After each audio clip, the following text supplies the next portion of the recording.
If you know every show on Netflix and you're broke, you have a problem. You're lazy. If you know every hit song that comes out and you're broke, you're lazy. If you know every single post on social media of other people's lives and you don't have another hustle that you're working, you have to accept the fact that you're lazy. Let me go a little bit deeper with this on my own personal life. My hip hop music stops in 03. I'm being dead serious with you. I swear to God. Mine stops in 03. Yeah. My nightlife stops in 03. My chasing of women the way I did stopped in 03. My desire to want to watch and consume every single sporting event that I never missed a Lakers game from the moment I came to the States. And when I joined the Army boot camp, obviously you can't watch TV. But then afterwards, I've never missed a Laker game from the age of being 12 years old coming to the States to the age of being 24 years old, 23 years old. Lakers was my religion. Sports stats was my religion. And I was broke. And my dad kept having heart attacks. And my dad worked at a 99-cent store on Manchester and Normandy while I'm working at Bally's 60 hours a week. I'm working at Bally's. I'm the top sales guy at Bally's because I wanted my dad to be done, but I couldn't make enough money. I was making $3,000 a month. But at the time when I was off, I wasn't working a side business. I was doing anything to entertain myself. Mm-hmm. We are fooling ourselves if we're going to sit there and just put all the responsibility on the people who have succeeded and not put any responsibility on the folks at the bottom that we're going to say, well, poor you, you're working so hard.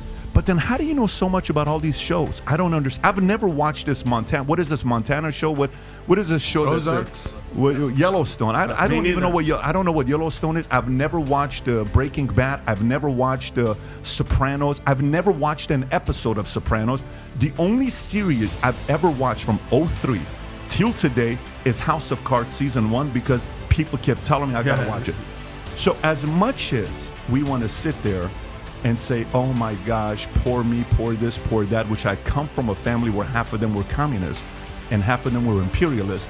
The one on the communist side, that's all they ever talked about. Their Bible was Communist Manifesto. Mm-hmm. And the ones on the right, they kept saying, you know, why don't you do something? Every time, it was more fun for me to talk to the communists than it was to talk to the conservatives because the communists would feel sorry for me and it was safe. And it was warm. It was fuzzy. It was so much better. Every time I went to the communists, they're like, oh my gosh, you know, it's them. I'm like, that's right. You're right. And I would feel special. But every time I went and talked to these suckers on the other side, the conservatives, they would say, what are you doing about it? Why don't you make a change? Why don't you pick up a book? Why don't you get another job? I'm like, bullshit. You don't understand. This is unfair. Eventually, I'm 23 years old, looking at my bank account, broke. And I said, which philosophy do you want to buy into, Pat? Which one do you want to buy into? Then I chose. So now, is there things on the elitist side that's happening as well? Sure. But for us to fool ourselves thinking people don't have any options to make a change. Wait. So but you skipped over the most important part. Okay, so you chose. You did. So how did you get from Bally's to here? Like, walk me through that. I went in the military and I got some discipline for 2.5 years because I didn't have it. Thank you for your service. No, anytime. So I got out. I needed it. So I think many boys who are undecided, military is a good choice for them. I got out. When I got out, I worked at Bally's. While I'm working at Bally's, a guy named Robbie Solomon and my sister recommended me to read the book How to Win Friends and Influence People. Keep in mind, I hate books.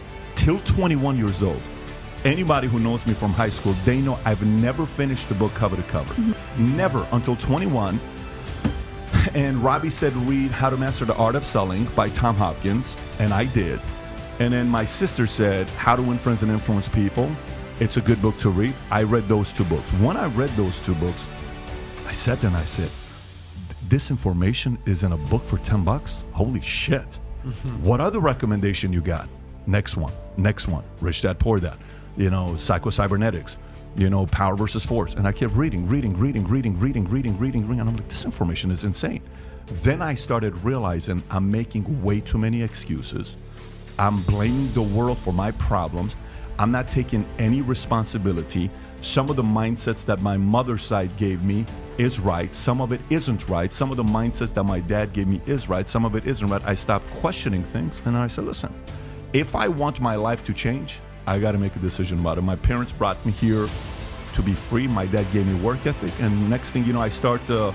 I'm dating a girl named Jean-Pierre who's working at Morgan Stanley Dean Witter. And I said, so why is it that, you have all these nice cars? And she says, well, I work at Morgan Stanley Dean Witter. I said, how can I get a job there? She says, you need to go to UCLA. I said, I'm not going to school. She says, they're not going to hire you. I said, I'm not going to go to college.